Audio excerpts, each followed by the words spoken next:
안녕하세요. 네. BMC 감독 김병우입니다. 네, 영화 잘 보셨나요? 네, 저희 최영희 프로듀서입니다.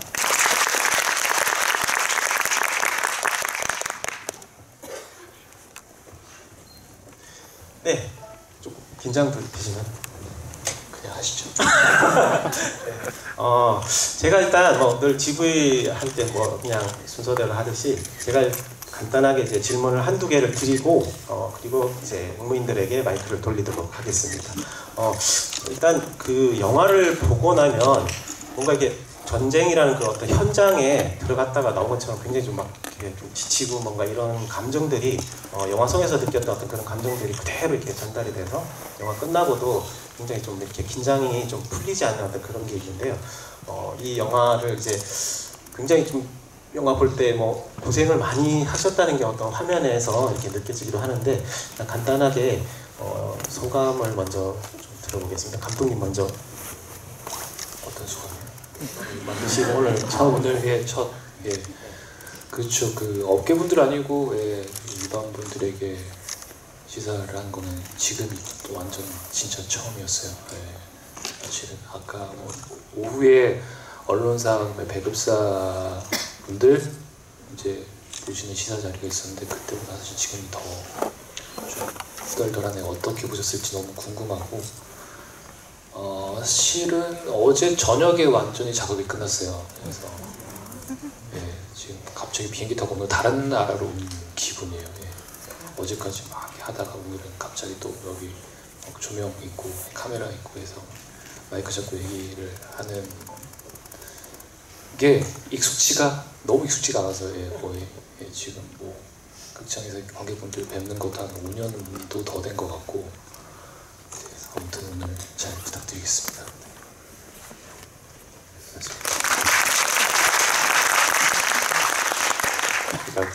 질문은 원래 전쟁 치르듯 저희 제작진들은 어땠느냐 이런 말씀이셨는데요. 진짜 전쟁 치르듯 작업한 것 같아요. 최근까지 가장 많이 만났던 분들이 이제 후반 작업을 하시는 분들이니까요.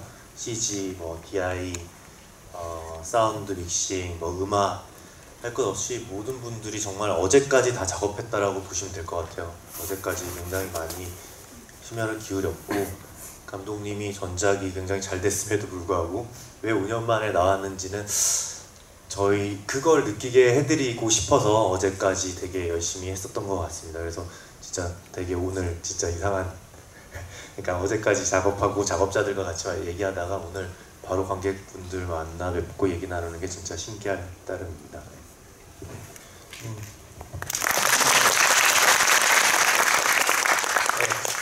영화 끝날 때까지 잠깐 대기실에서 잠깐 얘기를 나눴는데 관객분들이 정말 영화를 어떻게 보셨는지 너무 궁금해하시더라고요.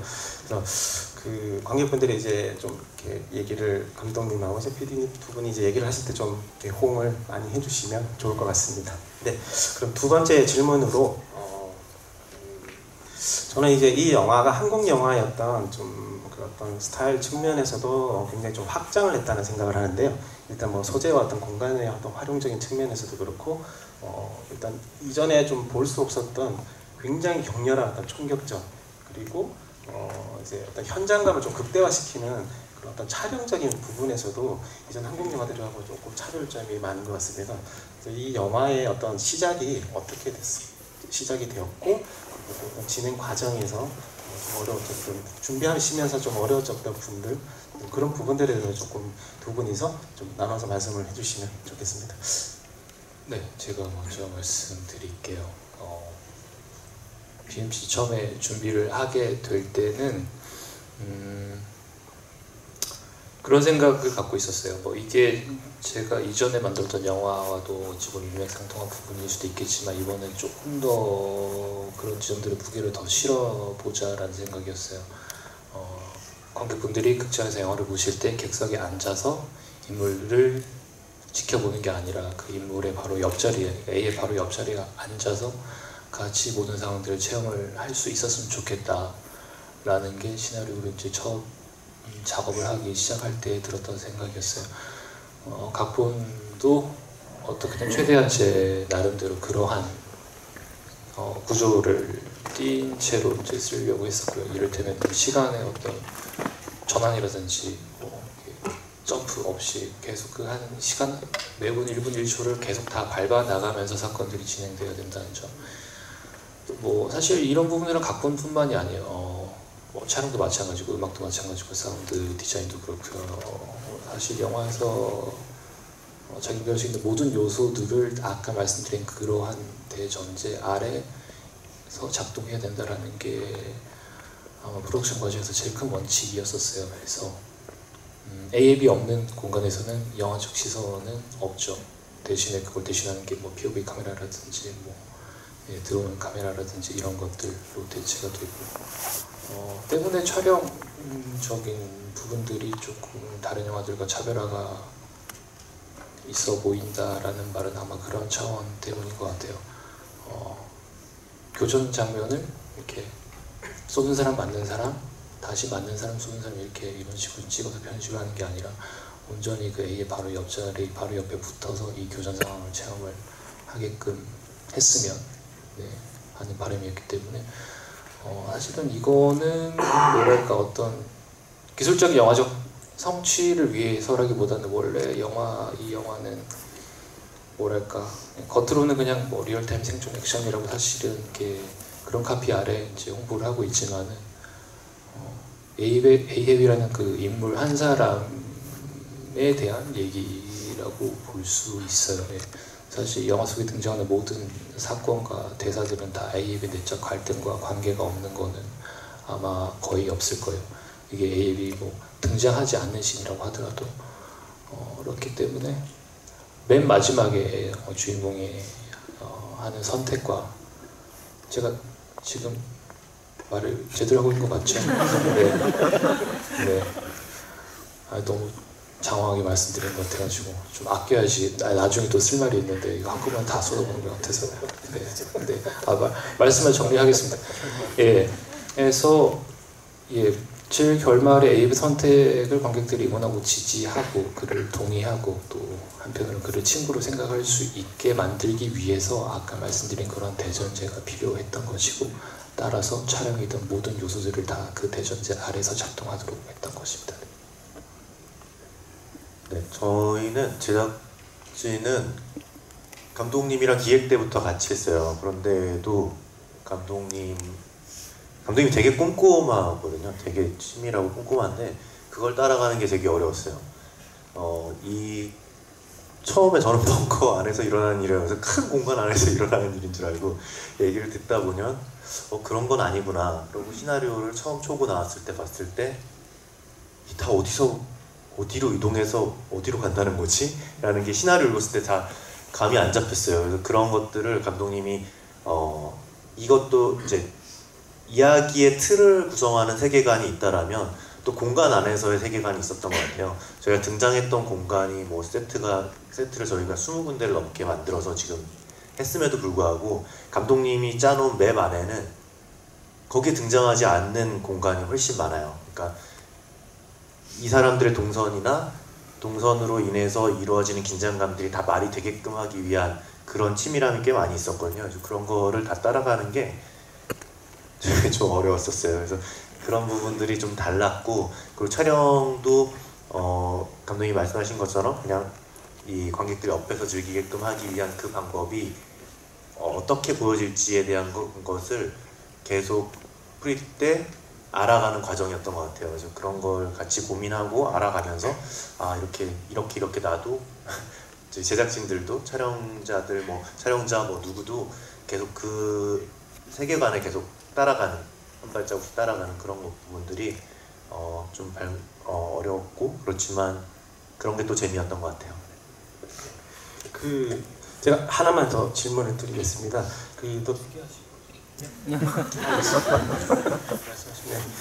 감독님이 더 테러 라이브 때도 이 전화 통화를 통해 가지고 좀 이야기를 발전시키고 사건이 일어나고 갈등이 일어나고 이런 형태로 이제 영화를 만드셨는데요. 이번 영화는 이제 그런 어떤 통신 기기들의 어떤 굉장히 확장돼서 다양하게 이제 좀 이렇게 사용이 되고 있는데 이번 영화를 보고 나니까 감독님이 그런 장비에 대한 좀 뭔가 광기라고 해야 되나요? 그런 굉장히 집요한 어떤 그런 부분들이 보이는데, 그러니까 PD님 말씀하셨던 것처럼 굉장히 꼼꼼하다고 이제 말씀을 하셨는데, 그런 어떤 통신 장비에 대한 것이 영화 속에서 굉장히 중요하게 어떤 이야기를 끌어가는 어떤 장치로서 활용되는 것이 어떤 이유에서 그럴까요? 글쎄요. 제 근간은 영화적 시선 AM이 존재하지 않는 공간에는 닿지 않기 때문에 다른 쪽 공간을 관객분들에게 소개를 시켜주기 위해서는 그러한 장치들이, 영상 통신 장치들이 필요하다라고 생각해서 처음에 시나리오 설계를 할 때에, 안 그러면은 관객이 A의 몇 자리를 떠나게 되는 셈이니까요. 네, 그렇습니다. 뭔가 그런 광기라고 하셨는데 그런 게 있으신 것 같기도 해요. 왜냐면 저희가 사실 이게 소품이잖아요. 귀에 꽂는 이니어가 이게 소품인데, 저희가 디자인이 마음에 들면 실제 통신이 안 되는 거예요. 실제 통신이 되면 디자인이 마음에 안 들고, 정말 많은 가지수를 본 것 같아요. 그래서 저희가 저게 사실 블루투스가 가능한 거였거든요. 그래서 배우분이 여기서 실제로 스크린을 띄워놓고 연기를 하는 게 아니다 보니까 현재 상황, 그리고 현재 진행되는 과정들을 계속 실제로는 상황 설명을 들으면서 연기를 했어요. 그러다 보니까 통신도 되고 디자인도 마음에 들어야 되는 그런 걸 고르기 위해서 되게 많이 미수 감독님이 그런 거를 서치도 많이 했고, 감독님한테 많이 거절당하고 이런 과정들이 있었던 것 같더라고요.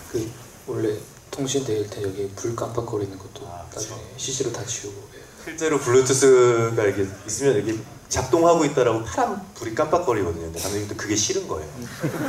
영화 찍고 CG하면서 그걸 계속 파란 불이 보일 때마다 저거 지워야겠다고 CG로 다 지웠어요.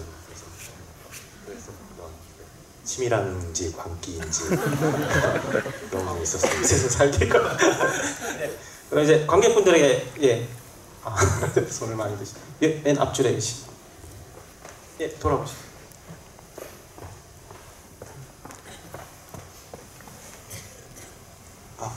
네, 영화 너무 잘 봤습니다. 저 영화 보는 내내 정말 궁금했던 거 하나 질문 드리려고 하는데요. 제가 알기로는 더 테러 라이브 때 하정우 씨의 그 전 와이프분 성함이 이지수 기자가 알고 있어요. 근데 이번에도 와이프분 성함이 이지수라고 나오더라고요. 그래서 혹시 이 부분은 어떻게 된 건지 한번 여쭤보겠습니다. 네, 그냥 뭐랄까, 아시는 분만 뭐 아실 수도 있을 텐데, 어떤 그냥 영화 만들면서 감독들이 하나씩 뭔지 그런 거 심어놓는 게 있잖아요. 네, 그런 차원이라고 생각하시면 될 것 같아요. 네. 혹시 뭐 주변에 뭐 지인의 이렇지는 않습니다. 네. 이지수라는 사람은 제 전화번호 그냥 없어요. 지운 거 아니에요? 뭔가 이 비하인드 스토리가 있는 것 같은데, 네, 여기까지만 하고 넘어가도록 하겠습니다. 네, 다음 질문하십시오. 이렇게 안경 쓰시면. 네.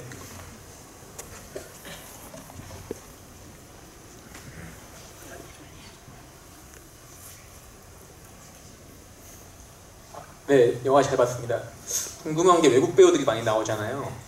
근데 배우들 연기가 마음에 안 들면 그걸 통역을 통해서 설명하는지 아니면 직접 영어로 설명하는지 궁금합니다. 전자인 경우가 대부분이었습니다. 네. 네. 전자가 통역이었죠, 그렇죠? 네. 감독님이 좀 그랬던 것 같아요. 또 통역, 그러니까 정확한 내용이 꼭 전달돼야 된다고 감독님도 영어를 나쁘지 않죠. 그렇진 않고요. 네. 근데 섣불리 또 얘기했다가 이상하게 알아들으시면 안 되니까. 네. 그렇습니다. 네, 중앙에 여성분. 네.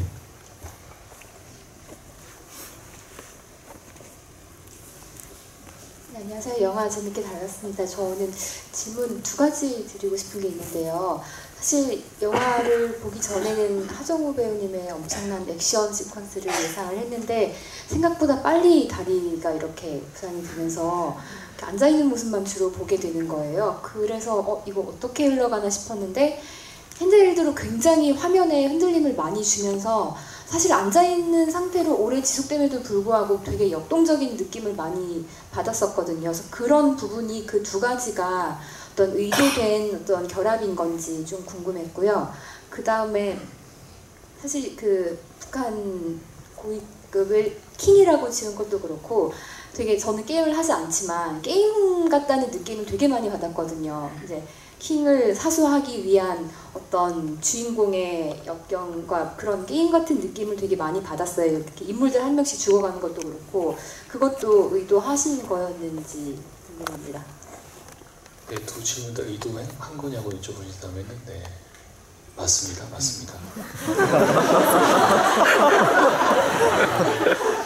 뭐 앉아서 이렇게 뭐 그 연기하시는 거를 찍는 어떻게 찍어야 될까라는 것들은 사실 이전 영화에서도 좀 적절히 사용한 방법들이어서 그랬고 게임처럼 보이게 하기 뭐 대원들이 이렇게 사망할 때 X표 치는 이런 것들 되게 좀 매정하잖아요. 이게 사람 얼굴에 되게 X표 치는 게 빨간색으로 뭐랄까 하나의 어떤 부품처럼 또 다뤄지는 인물들이니까 이 세계 안에서는 그런 불법 체류자 용병들이라는 게 하기도 뭐 지도 맵에 나오는 이런 뭐 아이콘들 사용하는 것들도 다 마찬가지고 좀 뭐 다른 차원으로는 그 관객들이 이 저쪽 스크린 안쪽 상황에 대해서 카메라 앵글들이 굉장히 제한적이다 보니까 뭐 어떻게 돌아가는지 잘 모르실 수도 있으실 것 같다는 생각이 들었어요. 좀 더 친절하게 편하게 영화를 보시기 하기 위해서이기도 했고 또 한 가지는 아까 말씀하셨듯이 뭐 굳이 모르겠어요. 근데 일부러 게임적인 요소를 가져오려고 한 건 아닌데 네. 게임 하시나요? 게임은 저는 올해 제일 재밌게 본 건 젤다의 전설.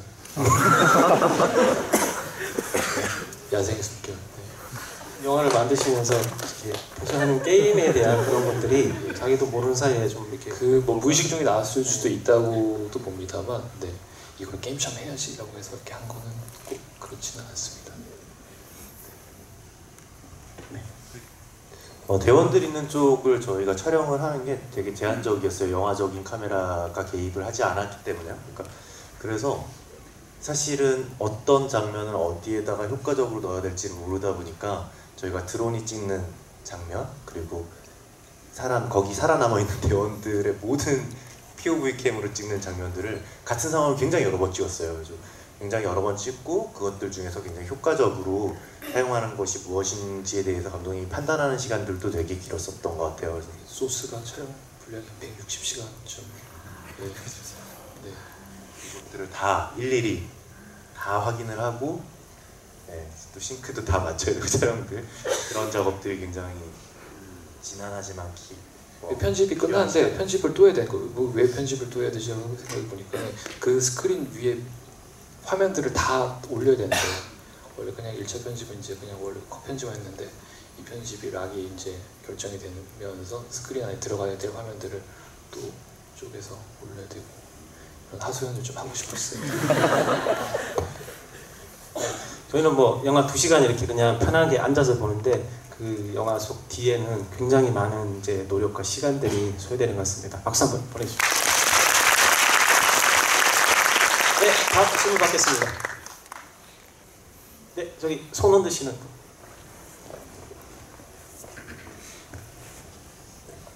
네, 영화 재밌게 잘 봤고요. 저는 그 어저께까지 포스트하고 오시다고 하셨는데 포스트도 중요한데 이 작품은 프리비주얼하는 게 너무 중요했을 것 같거든요.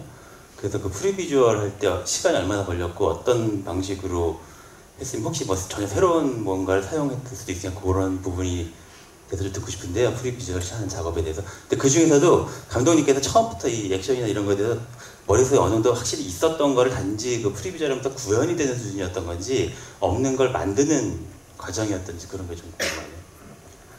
네, 프리비주얼이 뭔지에 대해서 간략하게 설명을 드리자면은 저희가 촬영하기 전에 그 제작 준비 기간에서 뭐랄까 CG가 많이 들어가는 어떤 장면이라든지 아니면 촬영하기 되게 어려운 장면들 같은 경우에 CG로 3D 그래픽으로 렌더링을 해서 미리 시뮬레이션을 해봐요. 그렇게 해서 이제 3D 그래픽으로 나오는 영상을 보고 이거는 이럴 때는 카메라를 이렇게 놔서 이렇게 찍어야 되겠구나 이런 식으로 이제 촬영 방법을 역산해서 이제 실제로 우리가 어떻게 접근을 해서 이 장면을 찍어야 될지를 연구하는 그런 수단으로 사용을 하는 건데요.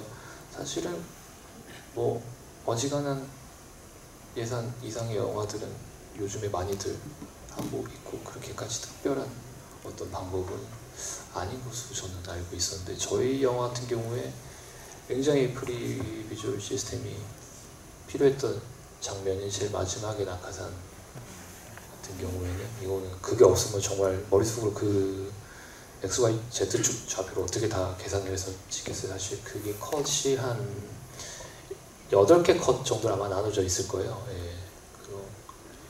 전체 이 카메라 동선과 인물 그 낙하를 할 때 인물의 동선을 설계를 한 다음에 이걸 또 예. 한꺼번에 처음부터 끝까지 다 찍을 수 없으니까 또 쪼개서 어디서 어떻게 쪼개야 될지 그다음에 쪼갠 다음에 이 카메라를 어디서 어떻게 돌려서 찍어야 될지 떨어지고 있으면은 배우를 진짜 거꾸로 매달아야 되나 아니면 반대로 해서 위에서 바람을 막게 해서 해야 되나 뭐 이런 것들까지 아마 그 씬 찍을 때 굉장히 많이 예, 프리비주얼 도움을 받았던 것 같아요. 또 한 가지 아까 질문하셨던 거 말씀드리자면은 사실 대부분 큰 지점들에 대한 씬들은 시나리오를 쓸 때 이미 다 정리가 되어 있었었고요. 다만 뭐 세부적인 동작들 이런 것들을 더 캐치하고 파악해내기 위해서 그 프리비주얼을 쓰는 거니까 그 부분에 대해서는 도움을 충분히 받았다라고 말씀드릴 수 있습니다. 네. 프리비주얼이 사실 되게 영화 그러니까 관객들과 대화에서 프리비주얼에 대한 질문을 받기는 사실 쉽지 않아요. 되게 자세히 많이 알고 계셔서 주시는 질문인 것 같고요. 저희도 그런 질문을 받으면 되게 기분도 좋은 것 같아요. 저희가 그런 걸 하고 있지만 드러나진 않는 작업들이잖아요. 그런 것이 되게 우선은 기분 되게 좋고요. 그런 질문을 받아서 감독님 진짜로 마지막 엔딩씬에 대해서는 굉장히 치밀하게 했었던 것 같아요. 정말 컷 듀레이 이를테면 동작 어제도 한 컷 바꿨어요. 네. 그렇습니다. 동작 듀레이션이나 이런 것까지도 그래서 그걸 또 다시 또 테크비즈라고 해서 이제 테크니컬로는 어떻게 구현할 것인가 그런 것들을 또 과정을 거치거든요. 그렇죠? 그런 거 뭐 특별해서라기보다는 그런 과정들을 거치기 위한 다 과정이죠. 단계들이죠. 그런 것들을 했었고 그거에 되게 충실하게 찍어서 네, 처음 바랬던 결과물과 되게 비슷한 결과물이 그래도 나왔던 것 같아요. 어떤 비용이나 어떤 시간적인 측면에서도 굉장히 많이 현장에서 도움이 되는 잘하겠죠. 네. 다음 질문 받겠습니다. 네, 저기 손 드시는 분. 예, 저 지금 영화 영화 너무 잘 봤고요. 지금 이 질문을 이 자리에서 해도 되나 싶은 생각인데 일단 간단하게 드려보자면 지금 이 영화의 배경이 일단 북미 정상회담부터 시작을 해서 이제 미국과 중국이 뭔가 갈등을 벌인다는 이야기인 것 같은데 사실 뭐 이 시나리오 구상을 언제 하셨는지 모르겠습니다만 지금 뭐 실제로도 남북 분위기가 많이 바뀌었고 미국과 중국은 뭐 비행기로 싸우긴 하지만 돈으로 싸우고 있고 그러니까 뭐 이런 뭐 정세가 어느 정도 반영이 된 건지 궁금하고요. 이걸 이제 뭐 뭐 여기까지 하겠습니다.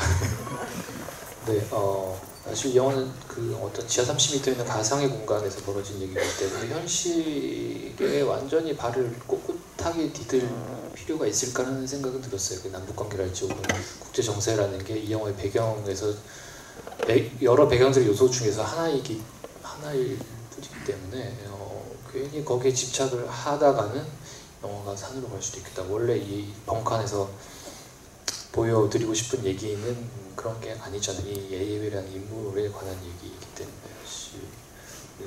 그렇게까지 민감하게 받아들일 생각할 필요 있을까라는 생각이 들었고 또 영화 제일 처음에 나오는 그 뉴스 멘트들 몽타주들 같은 경우에는 사실 그렇죠. 또 어쨌건 세상이 바뀌었으니까 그거 모른 척하고 또 보여드릴 수는 없잖아요. 해서 저희가 그거를 다시 뉴스 멘트들 하는 것만 따로 찍어서 다시 편집해서 집어넣게 됐고요. 어쨌건 현재 정세에서부터 2024년까지 어떤 일이 일어나서 얘네들이 이 지하 벙커에 가게 됐는가에 대한 기본적인 설명을 충분히 해드려야 되기 때문에 그렇게 했습니다. 뉴스를 다시 구성하는 데 있어서 국제 정세에 어느 정도 발맞춰야 되겠다라는 측면보다는요. 그거를 발맞췄다가 내일 당장 어떻게 될지도 사실 모르고 제가 그런 걸 다 할 수는 없었고 그렇지만 올해 많은 사건이 있었고 그런 사건들은 굉장히 큰 사건들이었고요. 그런데 이 사건들로 인해서 우리가 왔다 갔다 한다라기보다 이 사건이 마치 없었던 것처럼 그냥 영화를 예전에 우리는 이렇게 생각했으니까라고 하기에는 좀 무책임하다라는 이야기를 감독님이랑 했었어요. 그래서 그거에 대해서만 정확하게 한번 짚어주고, 그렇지만 뭐 영화의 성향을 우리가 바꿀 수 있는 부분은 아니니까요. 그래서 그런 부분 성향에 대해서는 크게 걱정하진 않았던 것 같아요. 잘하겠습니다. 네.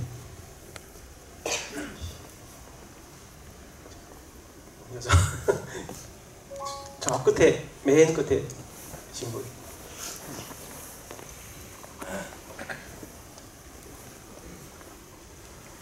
네, 안녕하세요. 감독님 영화 재밌게 봤고요. 저는 음악 감독님에 대해서 여쭤보고 싶은데, 사실 제가 이 영화 나오기 전에 1순위로는 이제 감독님 차기작이라는 지점이 제일 기대됐던 부분이었고, 2순위는 사실 제가 캐스커의 팬이에요. 그래서 이준호님이 이제 음악감독 하시는 활동들에 제가 좀 관심이 많아서 뭐 인스타나 이런 걸 보니까 PMC에도 참여하신다고 소식을 들었었거든요. 그래서 그게 되게 또 하나의 기대가 되는 지점 중 하나였는데, 이번에 이제 더 테러 라이브 이후로 두 번째로 또 다시 같이 작업을 하셨잖아요.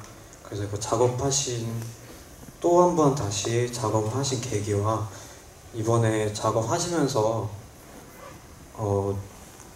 함께 한 소감이 듣고 싶습니다. 네, 알겠습니다. 같이 작업하게 된 계기는 혹시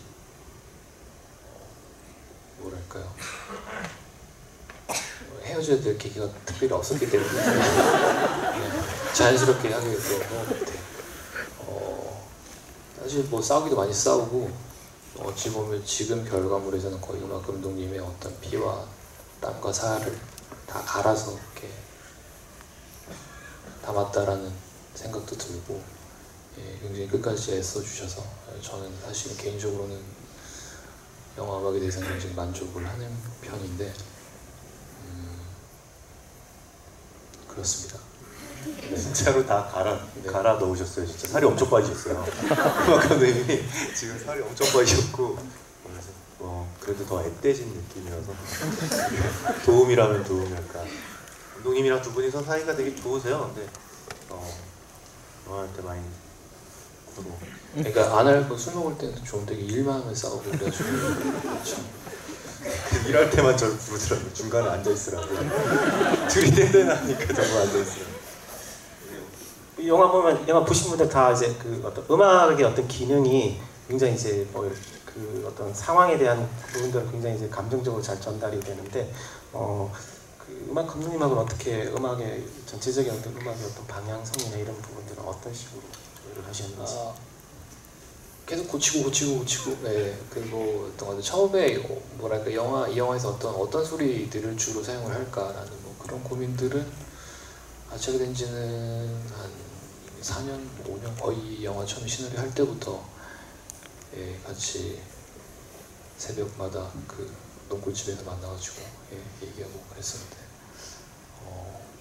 그렇게 한 몇 년 동안 얘기하다 보니까 자연스럽게 정리가 됐던 것 같아요. 좀 스트링 소스들을 조금 따로 녹음을 해서 썼으면 좋겠다라든지, 이제 뭐 마지막 씬 2개는 녹음을 직접 해서 하는 게 더 좋지 않을까 하는 것들도 있었고, 또 전투 상황에서의 어떤 음악 사용들이 완전히 소리가 그쪽으로 100% 다 힘이 실리는 경우들이 있잖아요. 음악 쪽으로. 그런 것들도 많이 얘기했었고요. 그렇습니다. 엔딩곡 녹음, 저희가 음악 녹음을 위해서 2번을 이제 음악 감독님 미국을 갔다 오셨는데, 한 번은 촬영 중에 한 번 갔다 오셨어요. 그거는 전자음악의 소리의 소스를 녹음하러 간다는 거예요. 스트링만 소스 이제 딩 이런 거 한 200개씩 녹음해가지고 PD로서 황당했죠. 이거 어떻게 왜 이걸 왜 녹음해야 되지? 왜 돈을 쓰고 녹음을 해야 되지? 그래서 사실은 저한테 설득해 주시기도 하고 저는 나중에는 이제 소스를 듣고 이걸 이렇게 변형할 거예요라고 들었을 때는 설득이 되는데 사실 저도 처음 하는 경험이었고 그런지라 처음에는 그냥 믿어줄 수밖에 없었던 상황이었고요. 그런데 그렇게 소리를 실제 녹음해서 가지고 와서 사용하는 것과 그냥 일반 전자음악으로 낼 수 있는 소리가 다르다라는 걸 저도 또 이번 기회에 배운 것 같아요. 그래서 그런 과정까지 다 녹여내서 음악 과정들이 더 좋았던 것 같습니다. 네, 사운드 뭐 얘기가 나와서 아까 이제 대기실에서 잠깐 얘기를 하는데 이 영화는 그 돌비 애트모스관에서 봐야만 이 영화를 제대로 네, 방금 보신 건 5.1이고요. 돌비 애트모스로 직접 극장에서 보셔야지 훨씬 더 재밌게 볼 수 있습니다. 제가 봤는데 네, 저 정말 픽싱실을 봤는데 정말 깜짝 놀랐다 진짜. 4D가 따로 없어요. 의자가 네. 덜덜덜. 돌비 애트모스가 소리의 타격감이 의자를 때려주거든요. 그래서 4DX나 다름없다라고 하는 첨언입니다. 네, 다음 질문하실 분. 네, 여기 자리에 앉으시고.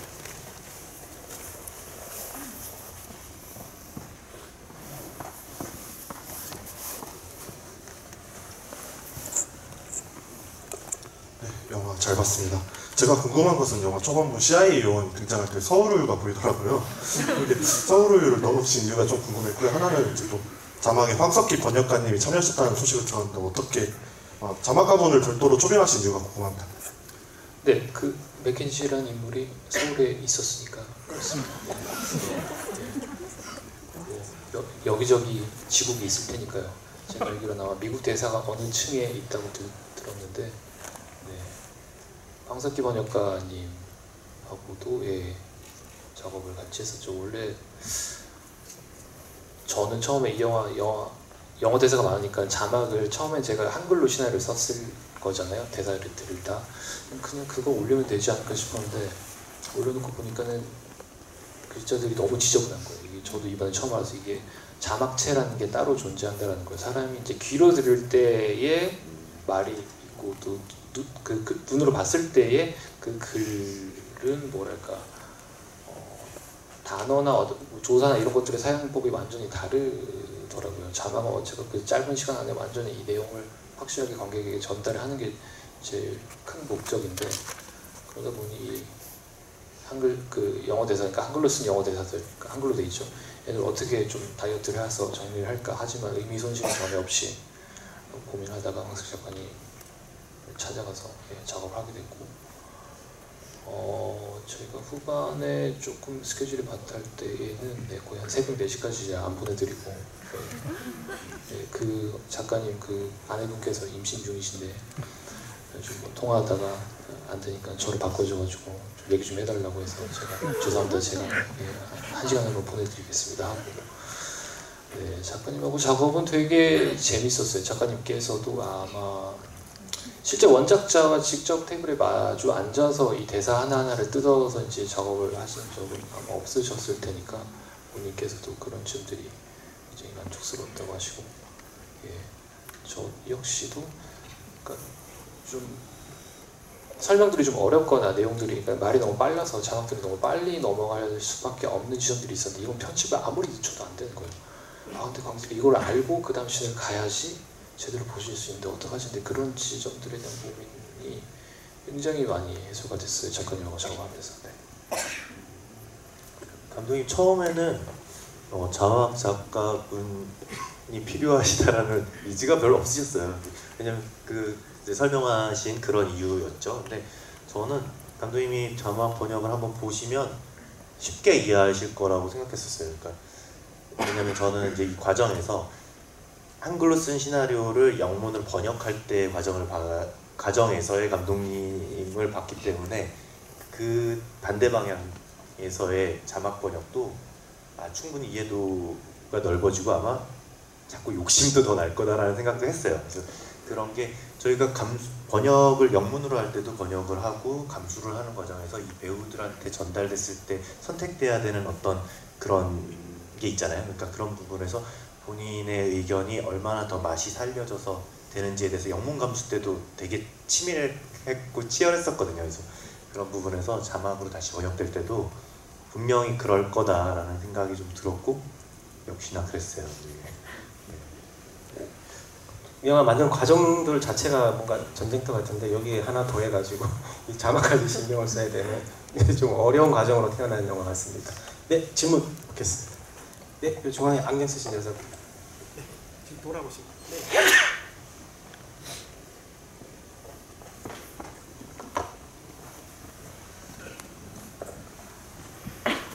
네, 올해 본 영화 중에 제일 재밌게 본 것 같고요.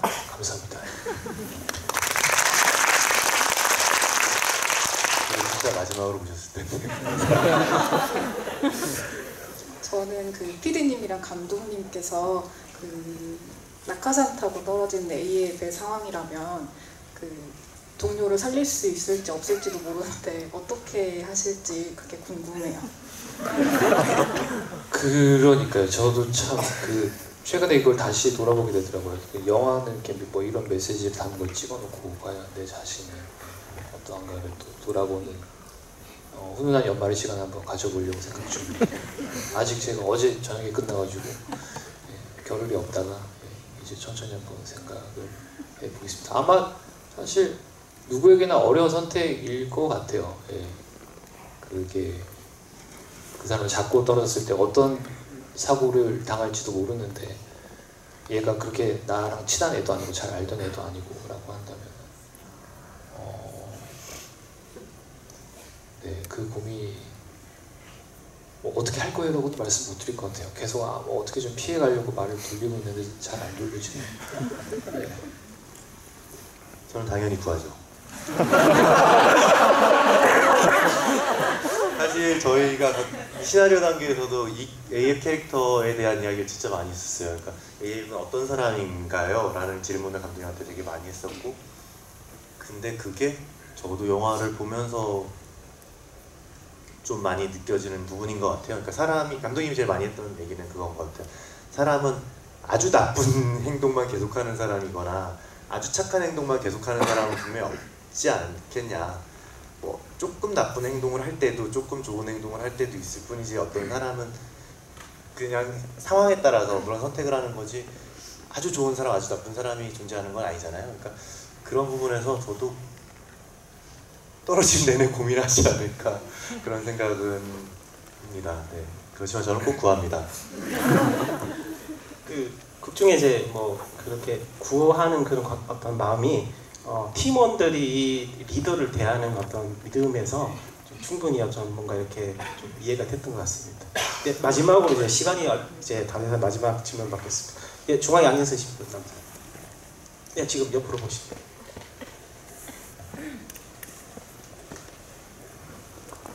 영화 재밌게 잘 봤고요. 좀 궁금했던 게 크레딧 보니까 그 공효진 배우님한테 특별 감사가 있던데 혹시 그분은 어떻게?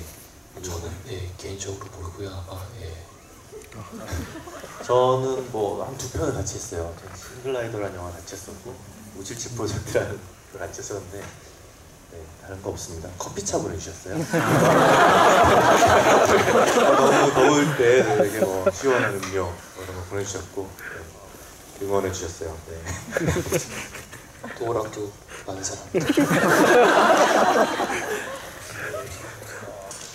이렇게 계속 얘기를 나누고 싶지만 시간이 지금 다 돼가지고 이제 감독님, PD님 그 분에게 이제 좀 마지막 인사말 듣고 마치도록 하겠습니다.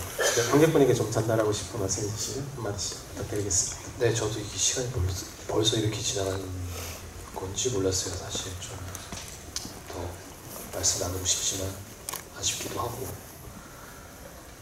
어제가 진짜 궁금한 건 어떻게 보셨을지 모르겠어요. 정말 이게 제가 어베 시사 끝나고 인터뷰할 때도 정말 진짜 좀 절박한 심정이고, 근데 또 딸 시집 보낸 느낌인데 어떻게 된지 가서 좀 잘 살았으면 좋겠는데 얘가 그런 사실 수설한 심경이고요. 지금 어떻게 보셨는지 잘 모르겠지만 저는 최선을 다했어요. 더 이상 어떻게 할 수가 없어요.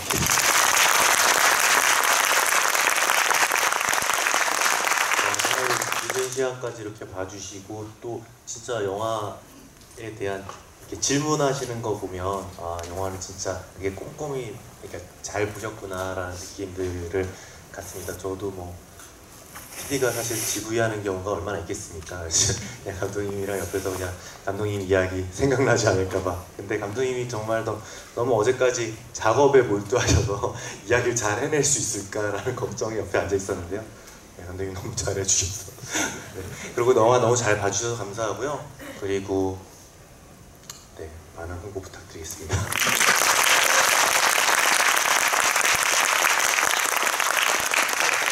이런 시간까지 함께해 주셔서 감사드리고요. 두 분에게 다시 한번 큰 박수 부탁드리겠습니다.